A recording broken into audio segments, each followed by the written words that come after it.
Мен солтүстік Қазақстан облысы, Петропавл қаласы, Мағжан Жұмабаев атындағы Петропавл гуманитарлық колледжінің жанындағы жалпы білім беретін мектеп-лицейінің 9-шы сынып оқушысы Көшкенбаева Сымбат.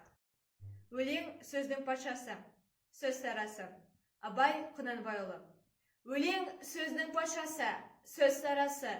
Қиыннан қиыстырар ерданасы. Тілге жеңіл, жүрекке жылы тиіп, теп-тегіс жұмыр келсін айналасы.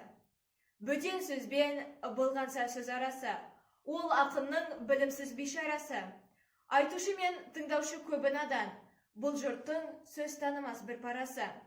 Әуелі хаят, хадис сөздің басы, қосарлы бәйт мысал келді арасы. Қиысынымен қызықты болмаса сөз, неге айтсын пайғамбар мен оның аласы. Мешітпін құтпа оқыған ғұламасы, мүнажат уәлилердің зарналасы. Бір сөзін бір сөзіне қиыстырар, әрбірі келгенінше өз шамасы. Өлеңге әркімнің ақ бар таласы, сонда да солардың бар таңдамасы. Іші алтын, сырты көміс, сөз жақсысын, қазақтың келістірер қай баласы. Бұрынғы ескі биді тұрсам барлап, мақалдап айтады екен сөз қасарлап.